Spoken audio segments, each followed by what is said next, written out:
Gente bonita, estamos aquí en Entretenarte hace artes escénicas. Mi nombre es Verónica Contreras y estamos en el segmento Entreten Bambalinas, todo acerca de las artes escénicas, detrás, durante y después. Y en esta ocasión tenemos a un invitado, Andrés Calderón. Bienvenido, Andrés. Hola, ¿qué tal, Vero? Muchas gracias por invitarme. Es un gusto estar contigo y con toda tu gente. Muchas gracias, Andrés. Pues bien, vamos a iniciar la entrevista. Me pueden decir Andy ustedes también. Y pues bueno, yo me inicié en el teatro, en esto de las artes. Ahí conocí a través pues afortunadamente, una gran personalidad que se llama Francisco Garzón Céspedes, que está considerado como el padre de la narración oral escénica. ¿Cómo es esto de el narrador oral escénico y narrador oral? ¿Cuál es la diferencia?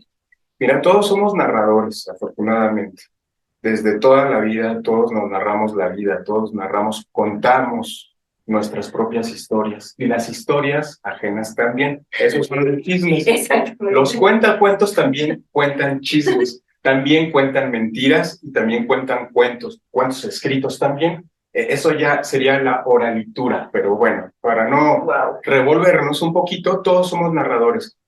Y los narradores tradicionales son aquellas personas que principalmente antes de que hubiera este gran auge en nuestra civilización de modernidad, se sentaban alrededor del fuego a contar las cosas de la vida de su pueblo para preservar costumbres también, de ahí vienen los mitos y las leyendas, ¿no? También para saber y para pues pasar esta estafeta a otros, a sus hijos y a sus nietos, de utilizar esta herramienta para conservar nuestras raíces, nuestras costumbres y nuestra forma de ver al mundo. La cosmovisión que tienen todas las sociedades y todos los pueblos es muy importante que tengan siempre alguien quien de forma oral lo transmite. De hecho, todas las historias que contamos, las contamos pasándolas por nuestro tamiz, por lo que somos nosotros.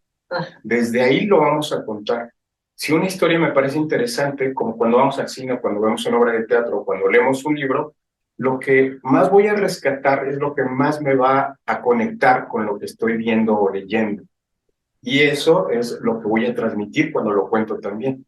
Es decir, un poco el mapa mental, emocional, social, los mapas, diversos mapas que como seres humanos tenemos.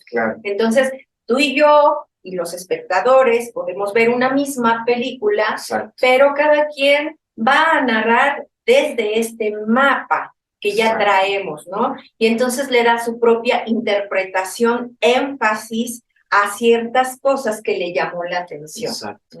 Hay una técnica que es muy reciente, que viene desde Colombia, que se llama el yo mentiroso.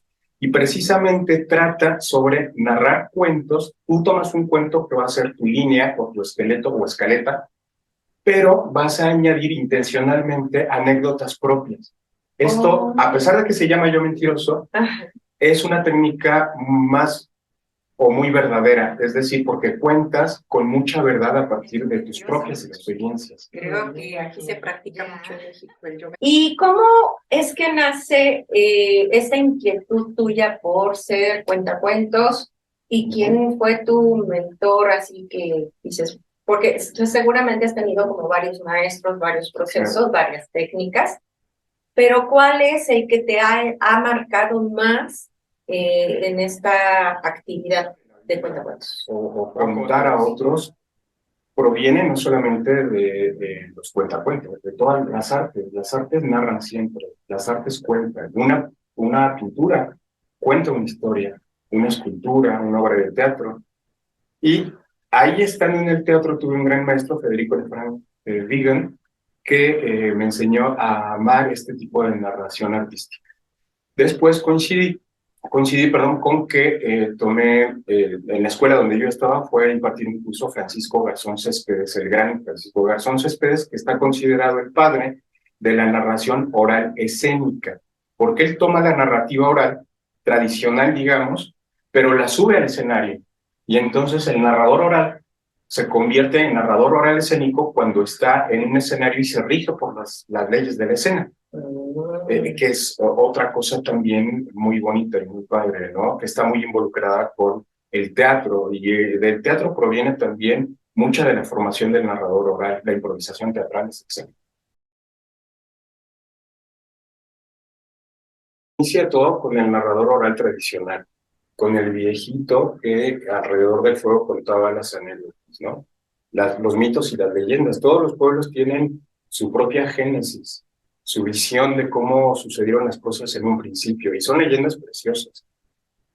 También está, por ejemplo, cuando dicen que el mar acababa en algún punto y los barcos se iban hasta el otro lado, y no era verdad, era ficción. La ficción es tan importante que nosotros estamos también llenos de ficción, pero lo que necesitaban era una explicación, y se quedaban tan contentos que cuando llegaban a la orilla y veían que no se caía, ¿no? Pero mientras tanto sí necesitaban conservar una explicación de por qué el sol cruzaba el cielo, y luego la luna, y luego de dónde venimos, ¿no? Y esto es importante en todas las culturas, y el narrador oral tradicional es una pieza fundamental.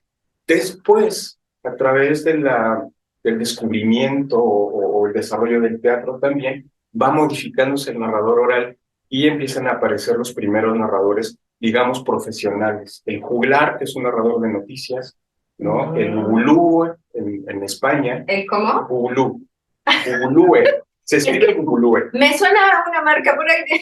No, este es bubulúe, y en plural es bubulús. A lo mejor ya sé, ¿no? Pero también son narradores que llevaban cuentos, pero también llevaban historia, mitos, leyendas y también noticias, ¿no? Acá en México tenemos una tradición de narradores orales tradicionales, valga la redundancia, muy importante, muy importante, muy rica en usos y costumbres también.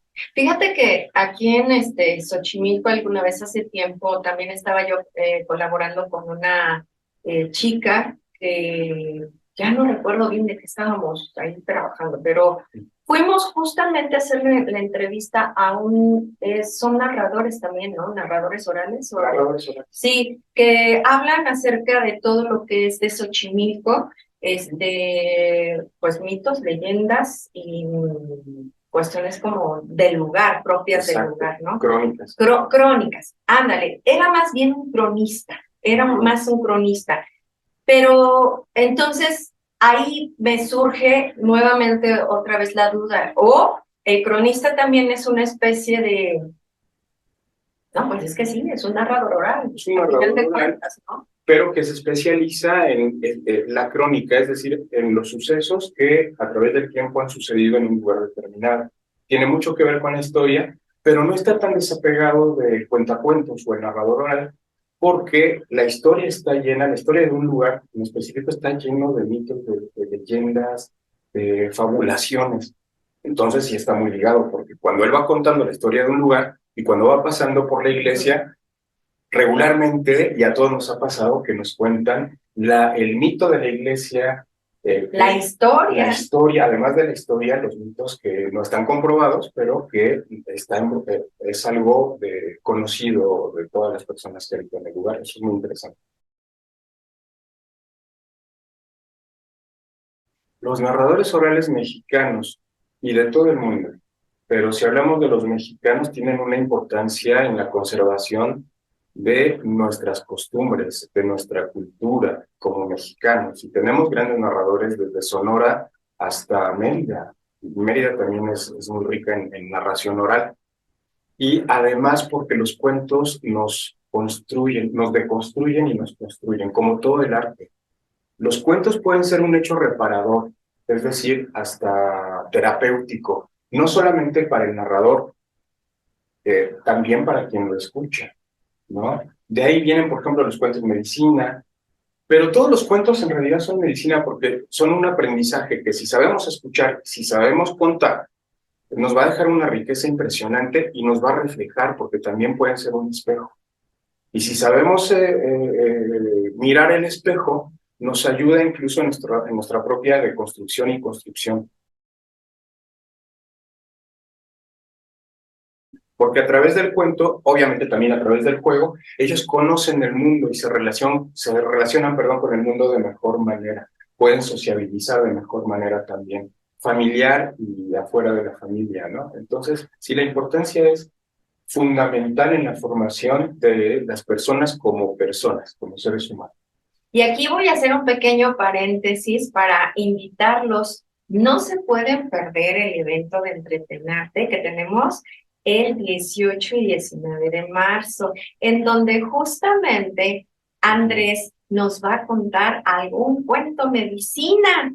Así es que va a estar muy interesante, entre otras cosas más, que va a haber cuestiones holísticas, actividades de disfrute, actividades teatrales también, ¿por qué no, verdad? Exacto. Y vamos a convivir en la naturaleza, que es lo más importante, interesante y maravilloso de estas experiencias, porque lo natural, como ustedes saben, pues nos permea y nos llena de energía, de salud, de disfrute, de paz, de un montón de cosas, ¿no? Entonces, no se lo pierdan, por favor, ya estamos a días, aún quedan algunos lugares, bueno, pocos lugares, pero de hecho, todavía pueden.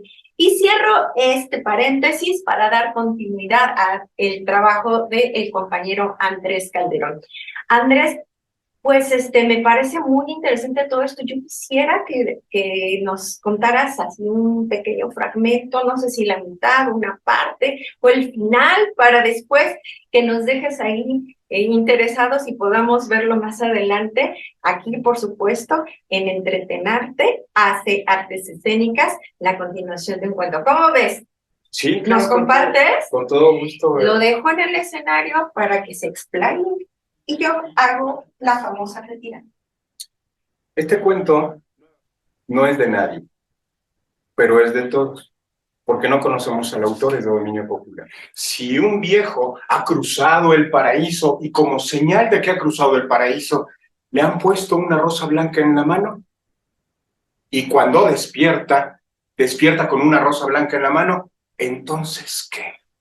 Si una mujer está sola en su cuarto, porque todos los seres humanos sobre la Tierra han desaparecido, absolutamente todos, pero alguien de repente toca a la puerta.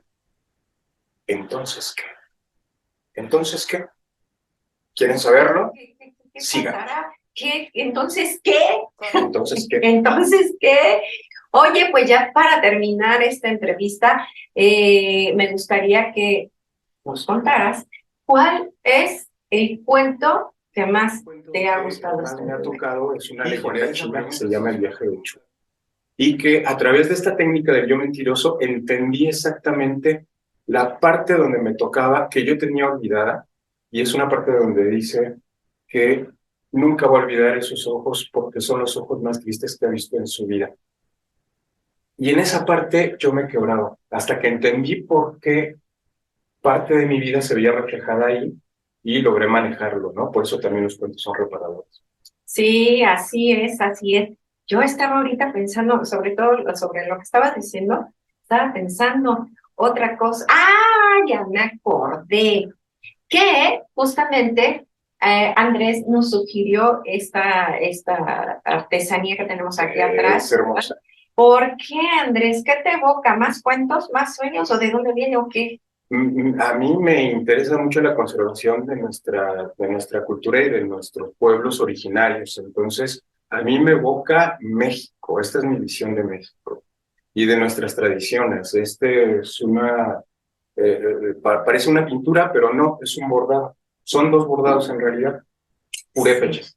Oh, purépechas. De hecho, sí me llama la atención el bordado, los colores. Sobre todo el que tenemos de tu lado me gustó muchísimo porque además tiene un relieve, pero justamente también me evoca a la ensoñación, al mundo mágico, a esta parte de la oralidad y demás. Híjole, pues que creen que ya se te... Como todo. Como todo en la vida. Tiene un principio y un fin, pero bueno, pues escríbanos, déjenos algún comentario, a ver qué les pareció, si les gustó, si aprendieron algo, o si de plano no les interesó también, es válido, ¿verdad? ¿Por qué no? Claro. Claro que sí. Pues te agradezco mucho, Andrés, tu tiempo, la entrevista, la información que nos diste, la compartición de ese fragmentito de este cuento, que vas a decir el nombre o así nos vas a dejar. Son 3 cuentos. 3 en 1. 3 en 1. Son 3 minificciones en uno, pero que para redondearlo sí tienen un final, pero ya lo van a ver ustedes si nos siguen. Sí, mejor síganos y ahí lo van a ver. Estamos, recuerden, en Twitter, Instagram, Facebook y próximamente, bueno, y pues muchas gracias, Andrés. Muchas gracias a todos los que se quedaron hasta el final y nos estamos viendo en el próximo segmento, en la próxima comunicación, en la próxima grabación. Hasta pronto. Muchas gracias, Berito.